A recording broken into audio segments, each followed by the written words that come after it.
things. Nah, I just hope that we one day come to a point where we don't have to continue Right. taking over people's land. It just don't make sense to me. If it wasn't yours, why would you take their toy?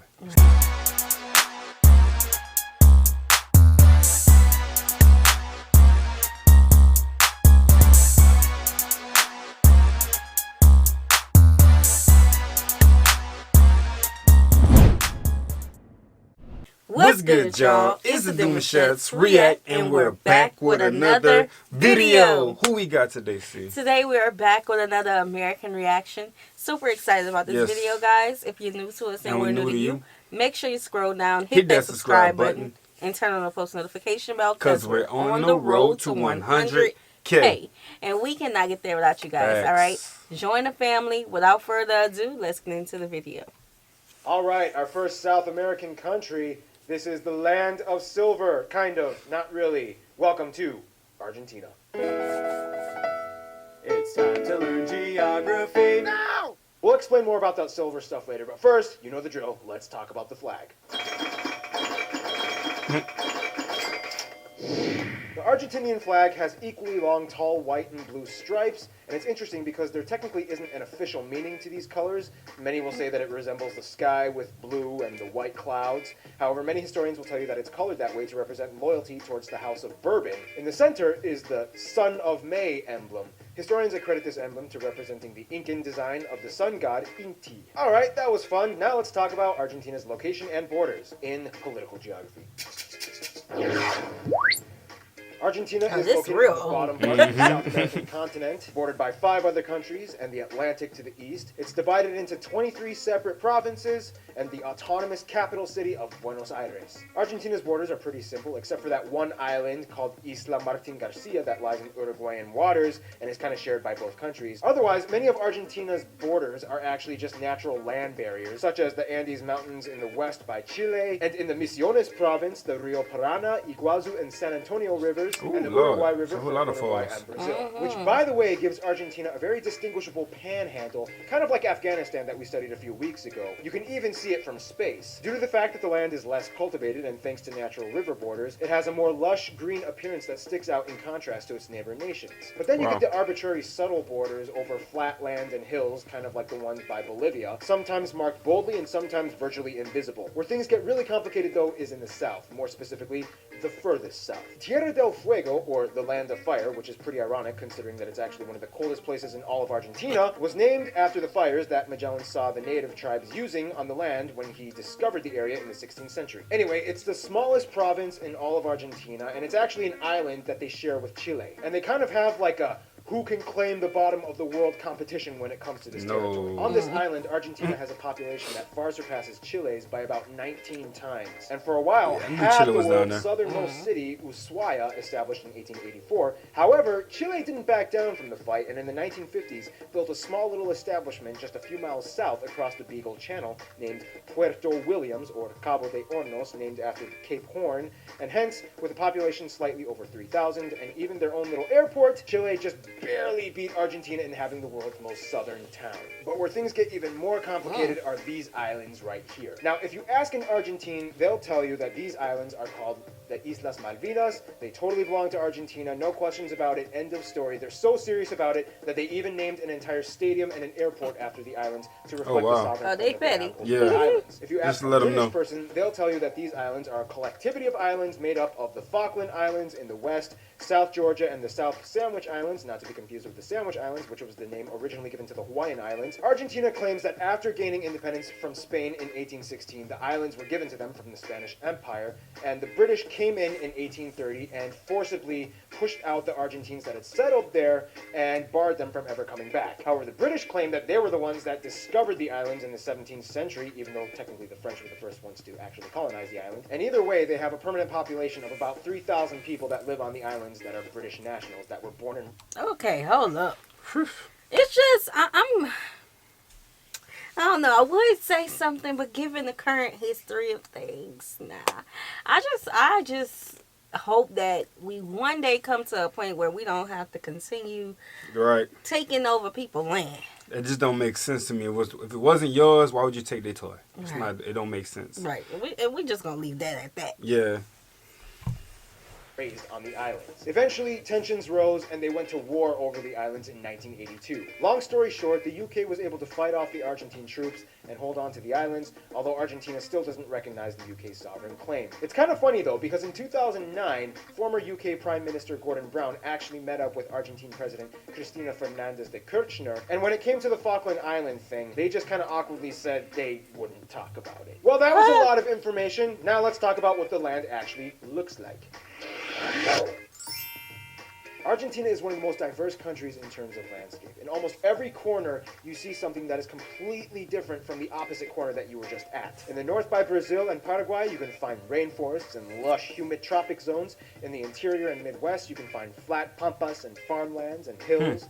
In the west by Chile, you find the mountains, with the highest point being Mount Aconcagua, which, by the way, is the highest mountain in all of South America. In the east by the Atlantic, you can find nice coastal beaches. A little bit further south, you can find ranches and mineral mines. And a little bit further south from that, you can find cold and chilly rocky deserts and cacti in the Patagonia region and petrified wood forests, such as the...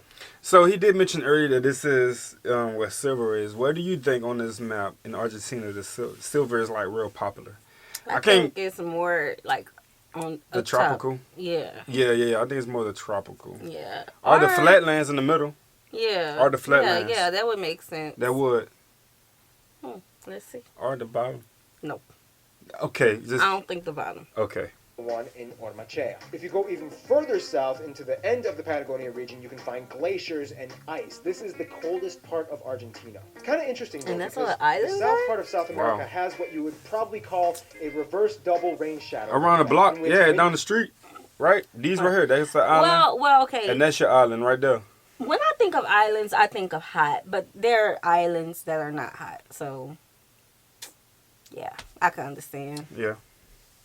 Currents cause the moisture to stay in the north part of Argentina, making the north part of Chile a desert, and the complete opposite in the south, in which Argentina becomes a desert, and Chile has a lush green interior. Kind of interesting how that happens. Funny story, Argentina was actually originally colonized because the settlers thought that the land would be rich in silver, hence where Argentina gets its name, the Latin word argentum, which means silver. However, in a weird turn of events, Argentina was actually rich in almost every single mineral except silver. Wow. Zinc, copper, and lead can be found in various mines all over. However, Wow. Argentina is especially rich in boron, making Argentina the third largest boron producer in the world after Turkey and the US. Hope I haven't boroned you yet with okay, that was terrible. Let's just... Here's the demographics. Argentina has a population of about 41 million people, or roughly the same as the country of Sudan. The Argentines have a saying, Los Argentinos descienden de los barcos, or the Argentines are descended from the boats, meaning that Argentina is almost completely and entirely a country of immigrants. Argentina can actually disputably be considered as the whitest country in all of South America. It's kind of hard to distinguish the specific percentages though, because many Argentine census reports don't really factor in race too often, but even the most conservative estimates put Argentina at somewhere around 85 to 95% European. Believe it or not, about half of the Argentinian population is Italian, or at least partial Italian in their descent. Floods of people from Italy immigrated in the 19th and 20th centuries to avoid economic turmoil in the mother country and saw Argentina as a way to rebuild their lives. Spanish, of course, plays into that mix as well, and about 17% of the people identify as French and about 8% German, with the remaining European groups coming from a slew of countries like Norway, Sweden, the Netherlands, and so on. In fact, interestingly enough, if you go to the Chubut province in the south, you can actually find a town of about 50,000 Welsh people called Uladfa Gymraeg. A good portion of these people are actually fluent in Welsh, making Argentina one of the few places in the world where you can actually find a genuine Welsh community with instituted facilities that speak Welsh as a main language. Things get a little fuzzy though when it comes to the natives. Although people who identify as full-blooded Amerindian only make up about 2% of the population, about 9% of the population identify as mestizo, or mixed between Amerindian and European. However, a recent study by geneticist Daniel Korach has theorized that over half of the entire population of Argentina probably has at least one ancestor that was Amerindian. Argentina actually used to have a surprisingly large black population, especially during the colonial days, and at one point during Spanish colonization, blacks actually made up a third of the entire population. However, after independence, the population of blacks sharply declined due to a number of factors, such as epidemics, academics, anti-African legislation in the early years, and many of them emigrated to more African-friendly nations like Paraguay and Brazil. Good Today for they make... Sound like they up and left. They say we got too much going on. It's time for us to leave. And they went up to the tropics. What I find funny is there were always anti-black laws or oppression everywhere. Around the world. Like, I hear about other groups in different places, but it's nothing compared to anti-black. I agree.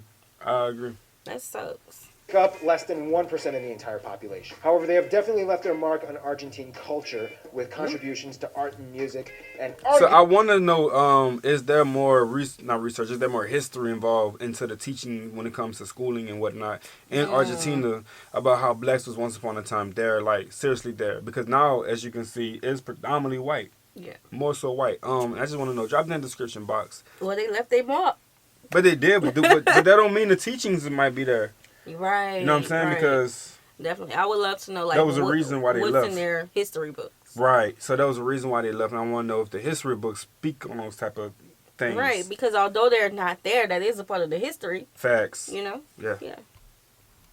The inception of Boy, like you get down. When it comes to culture, Argentina has a very defined and nationalistic approach to how they operate and view in life. They like to keep things classy, but in their own Argentinian way, distinct from the European way. The last thing an Argentinian would want to hear you say is, "You are so Spanish." Argentina also has a huge wine culture, as they are the 5th largest producer of wine in the world, and they're very heavy on soccer, or football, and basketball, with an impressive amount of players already having been drafted in the NBA, such as my favorite, Andres Nocioni. Speaking of international trade-offs, let's talk about Argentina's friends. Let's see. Think Chile best friends with them? In order to understand how Argentina works diplomatically, you kind of have to understand its history. Since its independence, Argentina has gone through a lot of crazy times. To make things short, Argentina was part of the Spanish Empire, as well as many of her neighbor nations. However, when an empire collapses, guess what happens? Internal conflict. In post-colonial independent times, Argentina has had wars and battles with every single one of her neighbor nations. Argentina went to war. Today, Argentina gets along pretty well with her siblings, even though she adopted different trade policies from many of them. Now, when it comes to Spain, Argentina definitely does not have post-colonial Stockholm syndrome. Now, granted, Argentines do love Spanish people, they just don't like the Spanish government. However, when it comes to their best friends, Argentina might probably consider Uruguay and Italy their best friends. Uruguay has a very similar demographic and culture to the Argentines, and they have been very close for as long as their country's conceptions.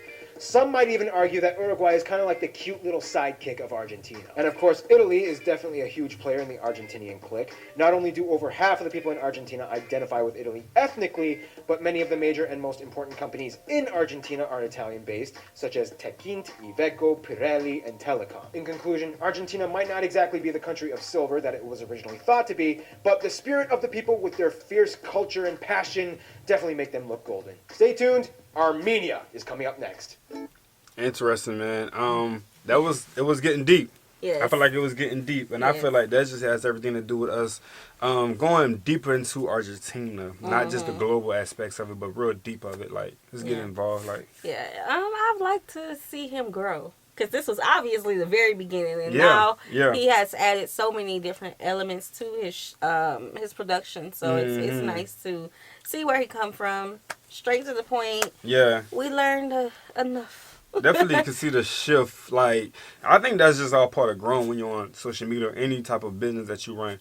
There's going to be something you do better than you did before, and you can tell that he definitely tightened it up. Yeah. Definitely. So this is the first time I think we've done anything about Argentina on the channel. Yep. So if you guys would like to see more, like this video, subscribe, turn on the post notification bell. We have enabled our super thanks if you like to support the channel that way, as well as our join feature to become a VIP member of the channel. Check it out. Send in your reaction request to our description box below. We'll see you soon. Peace.